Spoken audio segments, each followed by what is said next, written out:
There are times when we need to process what has happened in our life or emotions that we might be feeling. Present moment living, mindfulness, helps us to recognize when those thoughts are helpful, when it is something that we're needing to process to move through emotions, or when we are simply getting stuck in a place where we are thinking and worrying and sad about the possibilities or the past, and allowing that to impact the way that we are feeling in the present moment.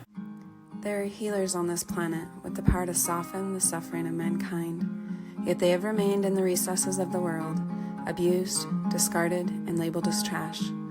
This is The Touch of a Mustang.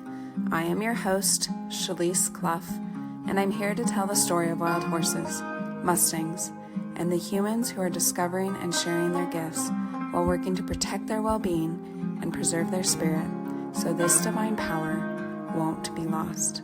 Join us on this quest with the wild Mustang. Welcome back to The Touch of a Mustang. I'm super glad that you guys are here with me today. I want to delve in looking at again some of the significant ways that horses can help us to manage, improve, and really thrive within our mental world.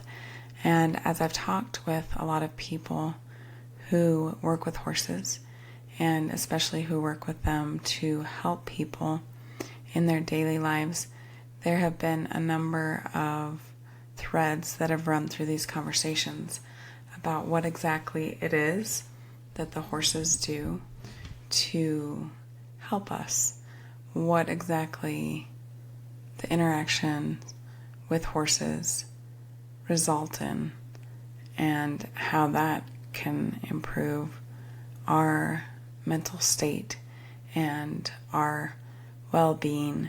I know on a personal level, there's no doubt in my mind that my time spent with horses helps me to better interact with the world at large.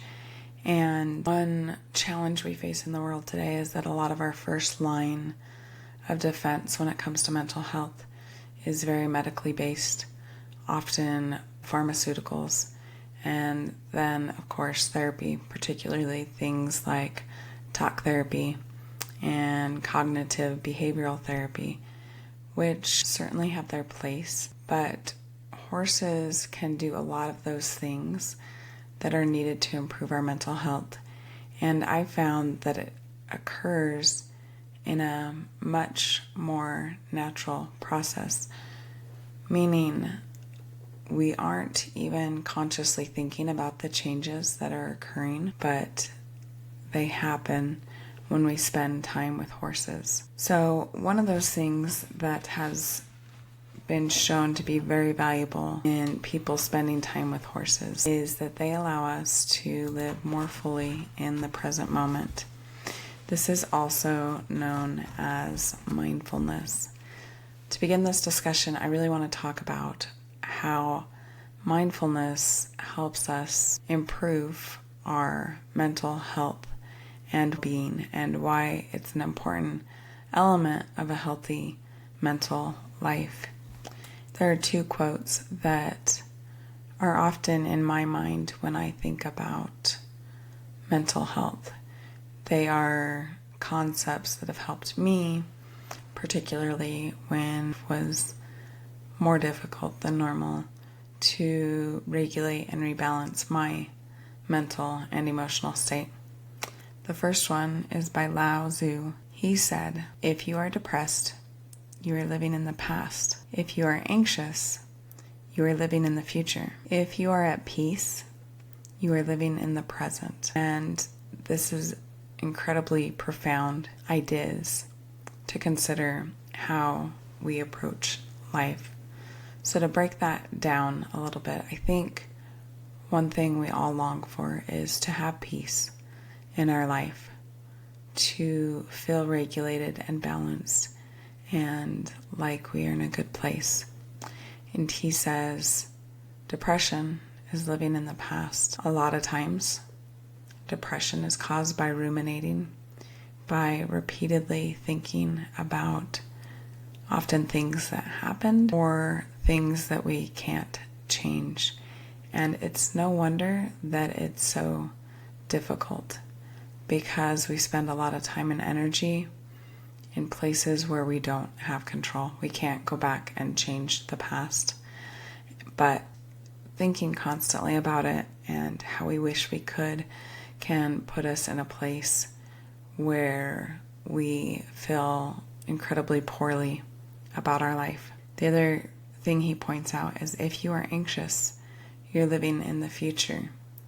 And I think this is incredibly profound, because a lot of our anxiety is found because we are anticipating outcomes in the future that may or may not occur. But we are living and reacting as if they are occurring. And again, like with depression, it's not the moment we're in. So we can't do a whole lot about it. We can't do much to change what might happen in the future. We can certainly control the present moment, but often in the present, we are not in our head. We are simply coping and dealing with the situations before us. Another quote that I really love is by Seneca, and he says, "We suffer more in imagination than in reality." This is a quote I've talked about before. I think it's incredibly profound, because we do create a lot of our suffering not because of what is happening to us in the present moment. Again, in the present moment, we tend to react and cope and deal with what's in front of us.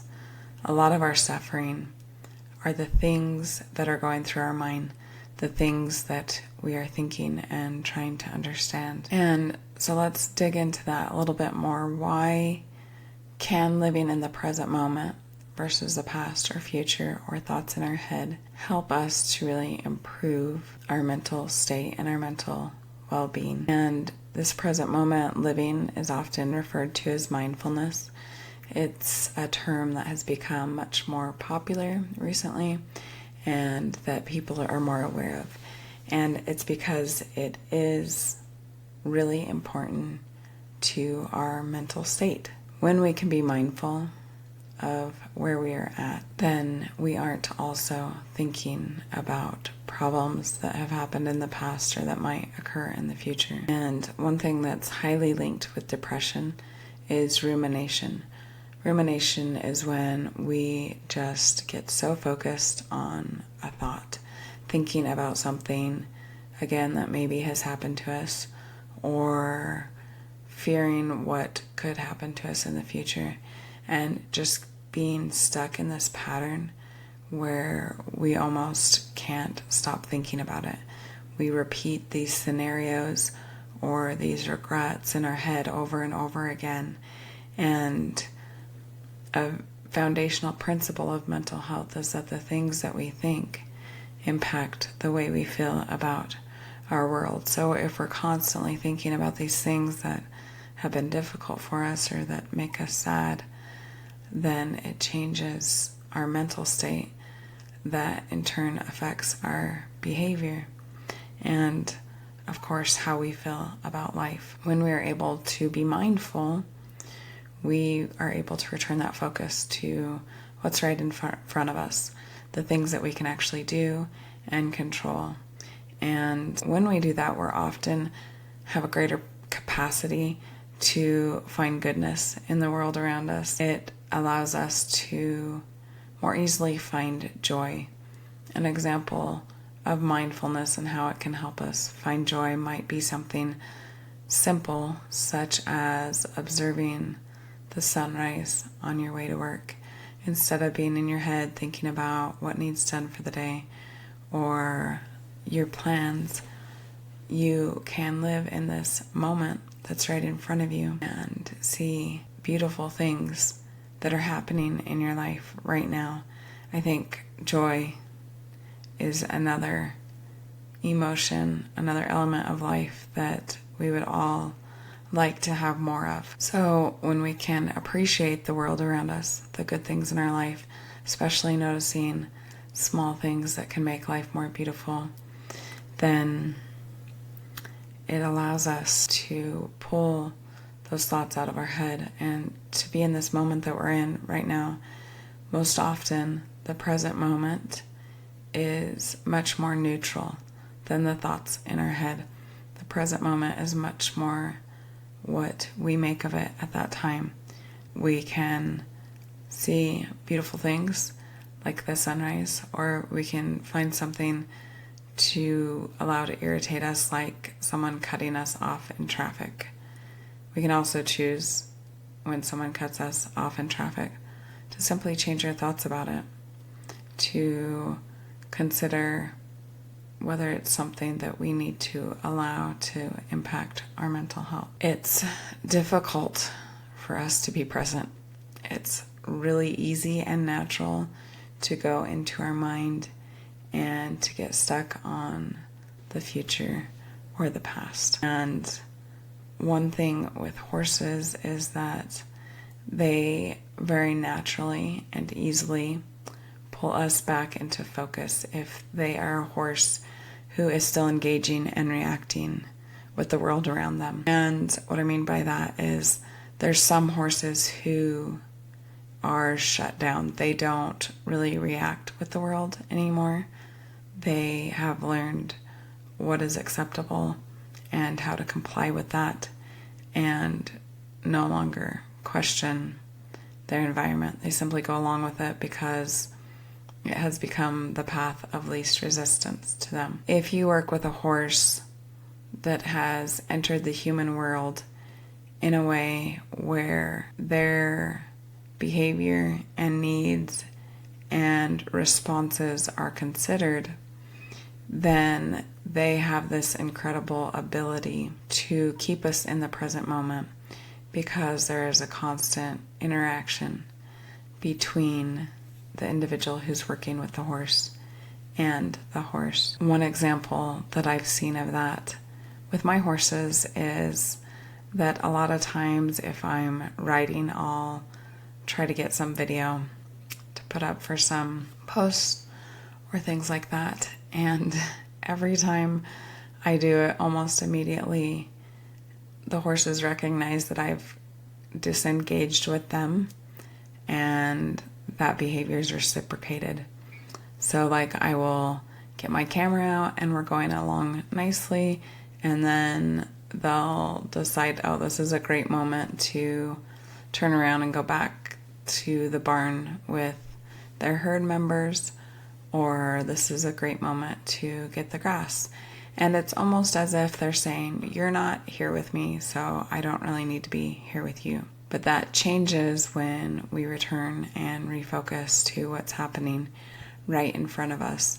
So that's just one example of the incredible way that horses help us to return to the present moment. And it's not something that always occurs riding. It can be something that happens by simply interacting with your horse on the ground. There have been times where I've gone out to the barn and the horses will interact with me. And then if I pull out my phone and disengage with them, that is again reciprocated. So horses are really good at helping us to identify, well, I left where I'm at and I'm living in a world in my mind or somewhere else than what's right in front of me, than in this present moment. And that's, I think, one of the biggest challenges to living a mindful life, to staying engaged in the present moment, is recognizing that you're no longer there, is catching yourself when you start to enter into your head and to begin living in the past or living in the future and creating the emotions related to those things that we're imagining or remembering. When we look at mindfulness and present moment living in terms of mental health, if you go into the research, there are a lot of ways that it affects our mental health. So boosting self-awareness is one way. And again, that comes in the form of recognizing I want to stay in the present and I can feel myself leaving it. And so I'm able to draw myself back out in the present. Maybe in a real life scenario, you're again driving to work and you start thinking about what needs done for the day or dilemmas with your children, and you can pull out of that recognizing that there's not anything you can do about those things in this moment, and entering the present moment where you're able to observe that what is happening around you. And I will say, it's not that we can never be in the thoughts in our head. Obviously, there are times when we need to process what has happened in our life or emotions that we might be feeling. Present moment living, mindfulness, helps us to recognize when those thoughts are helpful, when it is something that we're needing to process to move through emotions, or when we are simply getting stuck in a place where we are thinking and worrying and sad about the possibilities or the past, and allowing that to impact the way that we are feeling in the present moment, which we know that emotions will then impact our behavior, and it's very cyclical in that way, that then our behavior creates situations that are difficult or uncomfortable, and then we think about it and ruminate on it and feel bad about it. So that boost in self-awareness can be really beneficial, to be mindful, to be intentional about where we let our thoughts go. There's value in the problem-solving process, and that's certainly something that needs to stay there. That shouldn't be eliminated. But when we're more mindful, we can recognize this is valuable, and I am solving problems, I'm looking for solutions, I'm moving through my emotions, versus these thoughts aren't anything I can do anything about, and they aren't helping me to feel good. I'm not finding peace, I'm not finding solutions, I'm just sitting in these places full of bad, negative emotions. And I think it's important to recognize there's a place for emotions that don't feel good. There's a place for anger in our life and sadness in our life. Those are guideposts for us to tell us how we need to change things in our life. So it's not that we don't ever want to feel those emotions, but again, it's when they become imbalanced to where they are taking over our life and our interactions with the world. Another way that mindfulness can really help is for us to decrease stress. Now, stress gets a bad rap, and stress is not always a bad thing. It can be a really good thing. It can push us to improve and to be better. And the problem in our world today is that often it becomes overwhelming, and it inhibits us rather than enhances us. When we can take away unnecessary stress, sometimes there is stress. For example, if a child gets hurt, you have this stress, this urgent action to make sure that they are cared for. And that's an important and relevant stress that we need to keep in our lives. But there's other stress where we, again, are thinking about everything we have to do. We are feeling overwhelmed. We are creating problems that aren't there. And that kind of stress can really wear on us and tear us down. And I'll just say this need to have balance is one of the most difficult things. For me, at least, it would be so much easier if it was just black or white. If I could just go one way or the other. Stress about everything, don't stress. But the reality is there is good stress that elevates our performance, allows us to do things better. And then there is bad stress that really diminishes our abilities and draws on resources without any payoff. And mindfulness in that way can really help us to stabilize our mood. Because when we get too deep into our thoughts, too deep into things that we can't change, our mood can really plummet, because it's really difficult to look at things that we don't want to be there and to recognize that there's nothing we can do about it. And we've talked already about how it can reduce anxiety and depression because of the way we think of the world around us, and if we are engaging in the present world or if we are living in a different place. And that ability to alter our thoughts, to be aware of our thoughts so that we may alter our thoughts, which in turn changes our emotional life, which in turn influences our behavior, is a really powerful tool. And one of the things that's so impactful about it is that we really start at the root of the problem. And one of the challenges about it, and one of the ways that horses can really help us, is because our thought process is so often unconscious. We can be going on a walk or driving in a car and begin thinking about something that's on our mind that we didn't actively seek out. It just happened.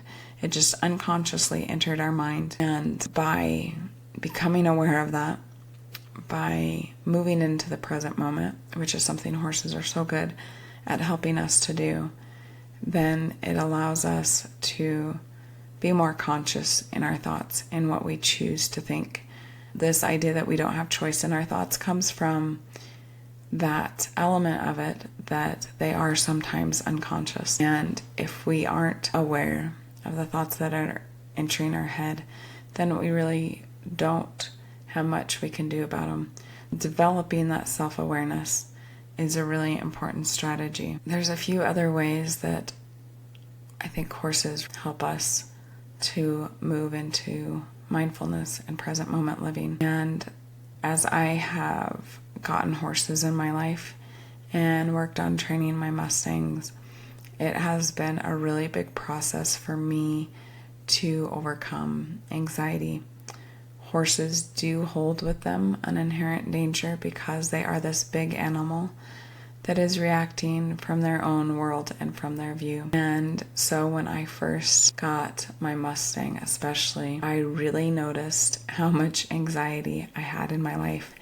And it's something that had developed over time because for me, I had gotten married pretty young and we started having kids. And as a mother, there's this innate instinct to just want what is best for your kids. And there is so much that we worry about, and especially in our world today where we're inundated with news and we can see every bad thing that has ever happened to someone else's child through news or now social media. And so my anxiety had increased exponentially, and I hadn't really even known it because I was living in this world of just raising my children and taking care of babies and doing everything I could in my power to protect them and to nurture them and to create a good life with them. And when I got Sylvanie, my first Mustang, and it began this process of interacting with her in a very cyclical way where she was responding to me and I was responding to her, and we would get in this cycle. It really brought to my awareness the level of anxiety I had. I was just holding it in the back of my mind and not even really aware of it. Between that and things happening in my life that were just beyond my control, it allowed me to really delve into understanding what I could and couldn't control, and allowed me to really recognize, which again, that awareness is the first step, to recognize that I had these intense levels of anxiety. And when I say intense levels of anxiety, like physical reactions. And so with Sylvanie, my first Mustang, I expected to go into my life with her much like I had with the domestic horses I'd had in my life, where I could really control her and use tools and different strategies to make her do what I wanted. And I think there were two elements that changed that for me. One was that's not really how I wanted our relationship to be. And maybe some of this is based on movies or these ideas that we have in our head that there's going to be this magical connection between you and these horses. I think anyone who loves horses grew up with movies like The Black Stallion, where this young boy takes this pretty wild and uncontrollable stallion and they have this beautiful bond and friendship that's unlike any other. And I think every horse person has that in the back of their mind. That's what they want with their horse. But I recognized I didn't really want to just control her. I didn't consciously recognize this, but looking back, this is what it was. I wanted to build a relationship of trust with her, is really what it comes down to. And so that didn't happen naturally at all. I think now we have a really good relationship that's really valuable, but initially that was not the case. We could not trust each other. We had not taken the time to build that relationship. And she had been halter trained at the prisons, and I thought, I'll just start from there. It's going to be great. I'll take her out and walk around the neighborhood. And that was not something she was comfortable with. She had moved from this wild world without people into the BLM holding pens where she was surrounded by other horses. And there was some interaction with people and vehicles and the domestic world. And then she had come into my world where there were children moving around and vehicles going by.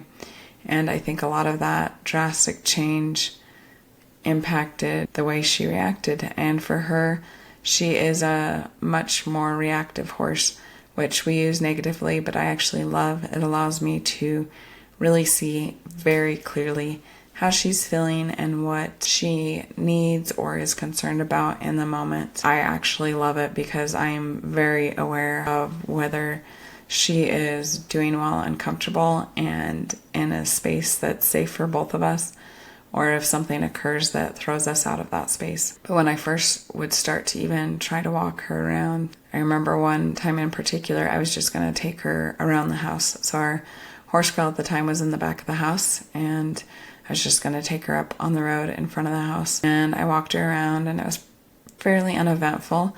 I wasn't really at a point in my interaction with horses where I could look at them and see if they were escalating or if they were feeling comfortable or not. I really didn't think about it. It was just based upon how she was reacting. And I missed a lot of signals, but as we were walking back around to the house, she had some grass touch her stomach and she just lost it. She just started throwing herself all over the place, and I remember thinking, she's a wild horse. Grass touching her stomach should not affect her. She shouldn't be scared of grass. And she wasn't. It was that she was getting all this stimulation, all these elements that she was unfamiliar with, and that one threw her over the threshold. And so after that happened, I was so anxious even taking her out of the corral, like probably shaking. I don't remember specifically. I do remember the first time I rode her out of the corral. We had worked a lot inside the corral. I didn't have a round pen at the time, so we just worked in the corral, and the first ride out, she did so good. She was so amazing. But I was just terrified on her back. Like, I remember shaking, and even my kids were out there watching, and my oldest daughter was just like, Mom, you are acting crazy, because I was just so nervous and anxious. And so those experiences really pointed me to not just anxiety that I was having with horses, but anxiety that was throughout my life. This constant stress and worry of something bad happening to someone I loved or happening to myself, and then how would my children be taken care of? And so one thing that I did use, and I still do use, is embracing the power of breathing. It sounds so weird and so simple, but when you're in a really anxious state, it's affecting your physical state of being. It's affecting your physiology. And again, it's something that happens unconsciously because our thoughts put us in this fight, flight, or freeze mode. And that in turn alters the way our heart's beating and the way we're breathing. We'll have these shallow breaths. And a strategy that can be used anytime in life and with our horses is really just stopping and recognizing, like, I am anxious and my bodily reactions are changing to where my heart's beating faster. These are things that even go into long-term health issues, like that high anxiety can in turn cause high blood pressure from the stress, and in turn affect our heart because it's functioning at this much higher capacity. But if we can recognize that, then we're able to calm down. We can realize, like, I'm barely breathing right now. And we all know that we obviously need breath, but a lot of times it's happening without us even knowing.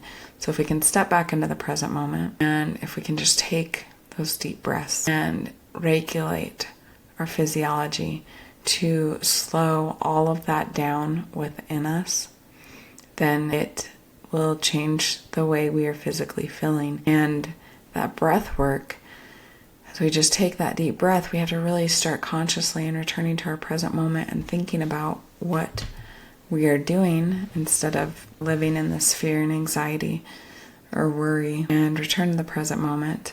Take those deep breaths, which actually slows down the processes that are occurring in our body. And the really cool thing about that is we step back in situations that are maybe a concern for us, then we can also change the way the horses are feeling. And it's really interesting. And if you have horses, something I would definitely challenge you to try, that a lot of times if you stop and take deep breaths, you will be able to see your horse reflect that. Like they will also be letting out anxiety that they're feeling, and often anxiety that they get from us. I realize with my Mustang mare, like I would take her out of the corral and my anxiety would shoot up. And of course, if she's feeling that, because we know there is this coherence with horses where they are able to sense that change in physiology. This is how herds communicate in a lot of ways, where they see one horse reacting and respond to that. And so when they're with us, they do the same thing. They see how we're reacting. And so I'm having these high levels of anxiety, having my anxiety just shoot through the roof.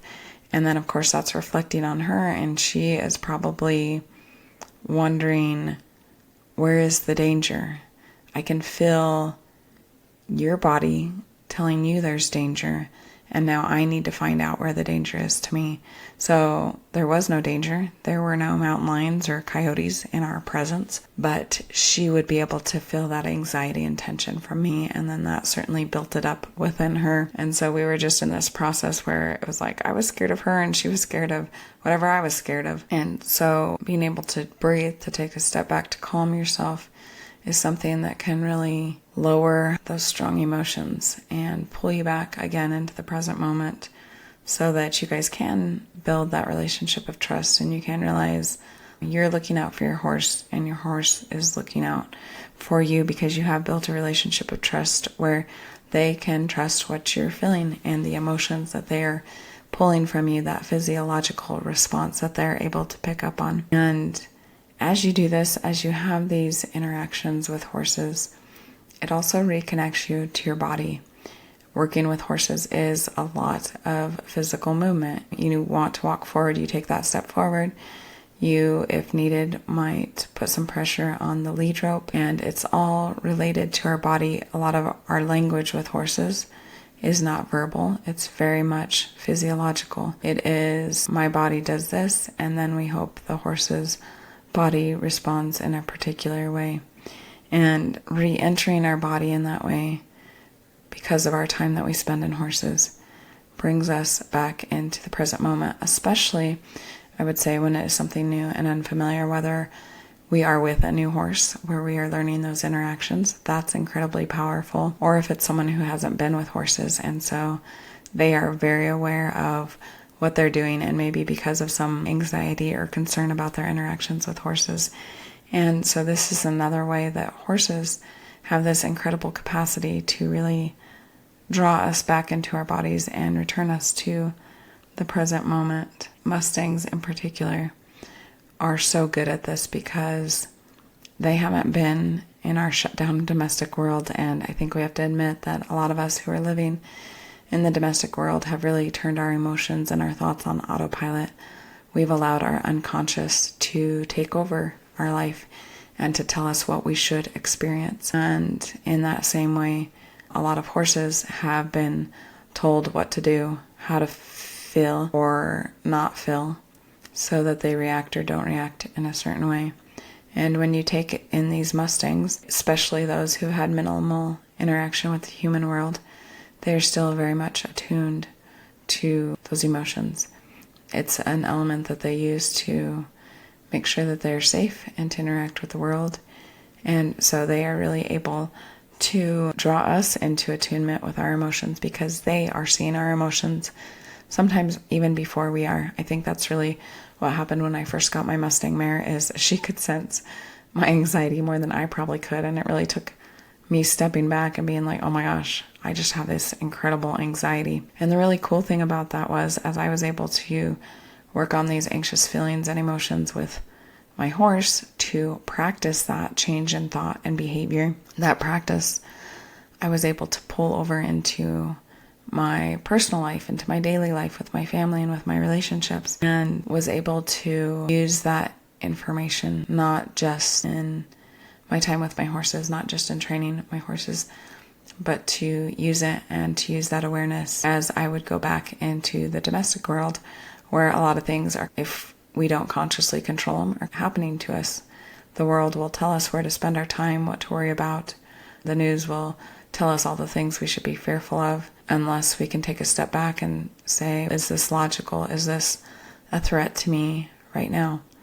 Is this something that I should be allowing to create anxiety within me, or that I should continue to be sad and depressed about? Or is this something that I can look at? I can recognize what it is. I understand why I'm sad. And then I can move through that emotion and move into a better place after I have processed those feelings, after I've looked at them and sought to understand them.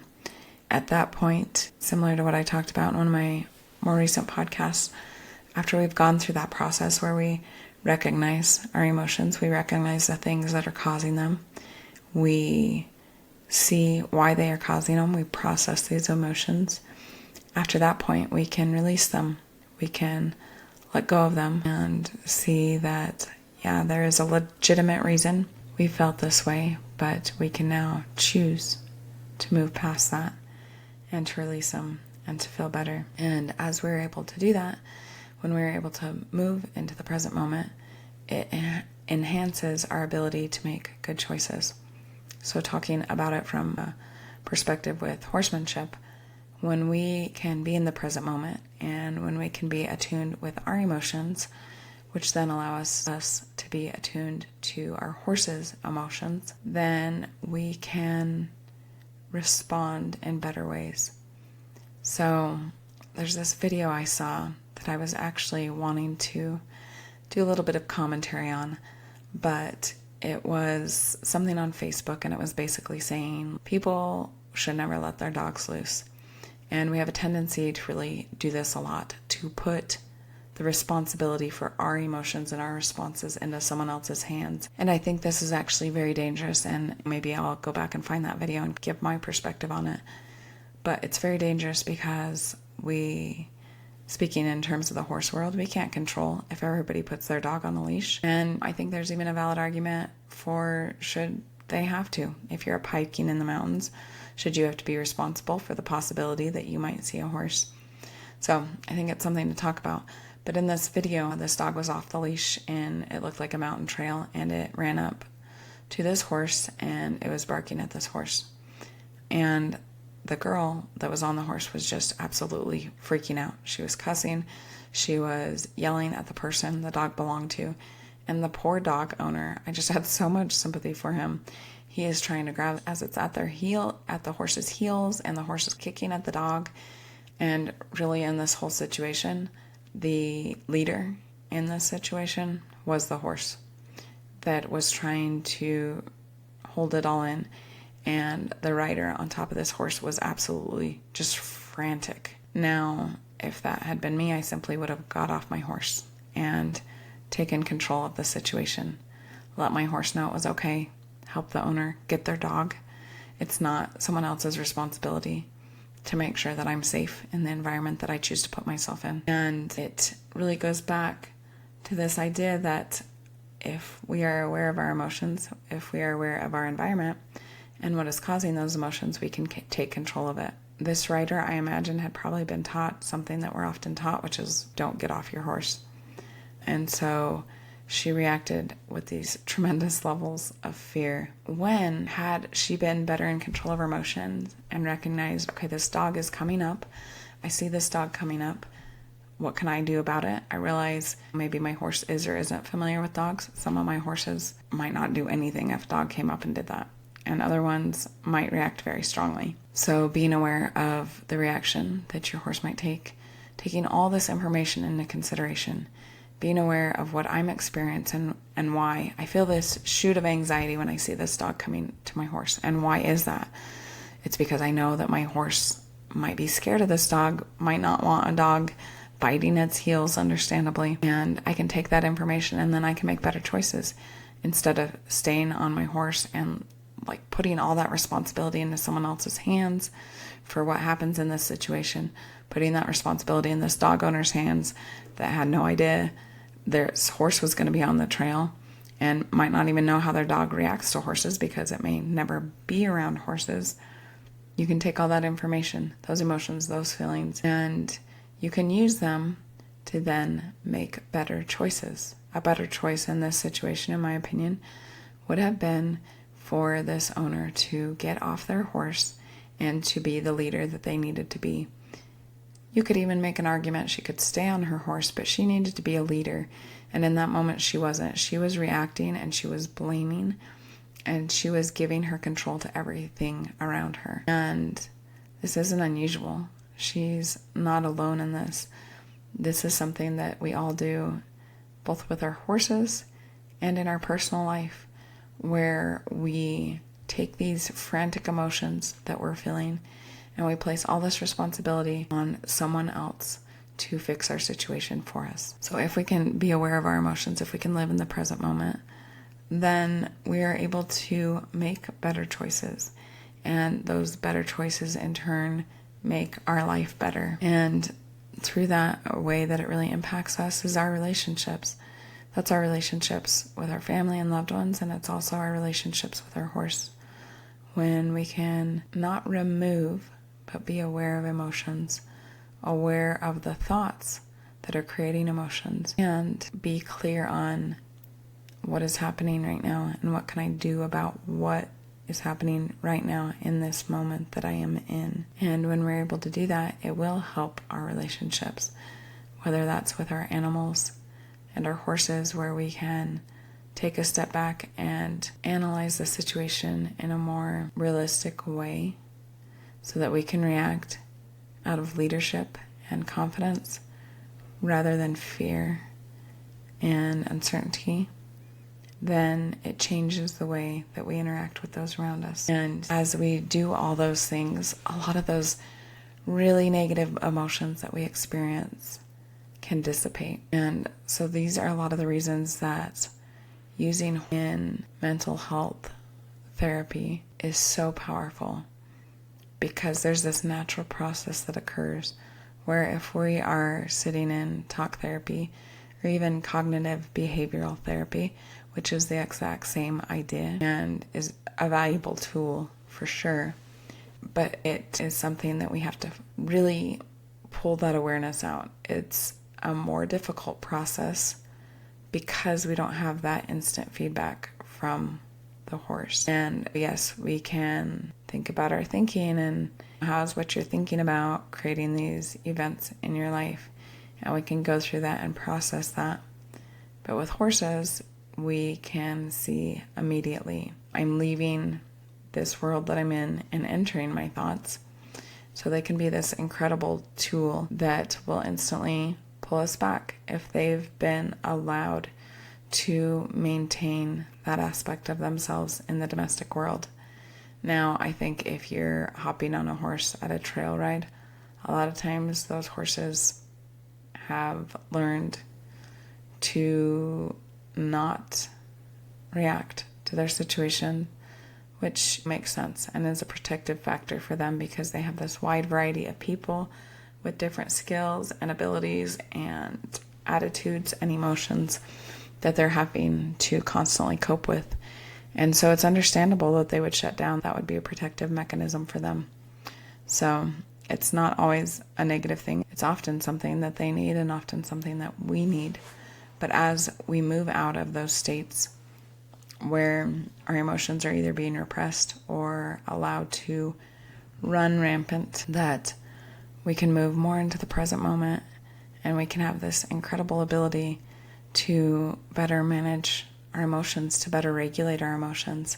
If any of you follow Lewis Howes, there's this episode I really love of his. It's not really an episode I've probably seen. It's probably just a clip. But he had talked to someone who studied the brain. He was a neuroscience scientist, and I believe he was a physician. So he was a neurosurgeon, and then he also studied the brain on a more theoretical level. And Lewis Howes had asked him, what is the most important thing that people can do to support their brain, to improve their brain? And his response was, learn to regulate your emotions. learn to identify your emotions and then to use your thoughts to regulate them, to change them, to alter them. We like to go with the dialogue a lot of times that we don't have control over our thoughts. And again, just like that girl with the horse, when we do that, we give away all our power. If we tell ourselves we don't have control over something, we have two choices. We can let it go, and those are real legitimate things in our life that we don't have control over. But when it's our personal inner life and we say we don't have control over it, then we give away all our power. And we really are just going to be thrown about in life by whatever happens to us. When the reality is, if we can live in the present moment, if we can recognize those emotions, then we are able to live a better life. And I know this is just one of the incredible ways that horses can help individuals as we navigate this life, to help teach them these skills that they can learn in their time with horses, in the paddock, on the trail, in the round pen, and they can then take those skills that they learn with horses and they can use them in their lives and use it to make their lives better. It's one of the most incredible things that horses do for us, is to help teach us how we can better live in the world. Thank you so much for being here. If you enjoyed this episode, please subscribe. If you think that this is information that might help someone else or that might help a program that works with people and horses, then please share this. Forget how much power you have over your emotions and over your state of mind. Thank you for joining us in learning about horses that heal and the humans who help them. We hope you'll continue with us on this journey. We'd love for you to subscribe on your favorite platform and follow The Touch of a Mustang on any of the major social media outlets. Please share with your friends, anyone who loves horses, or anyone who might be struggling and could benefit from this message. If you have felt the healing power of horses or help them in their divinely appointed mission, please reach out. We want to hear your story. As we say goodbye, always remember that the horse is always there to help you.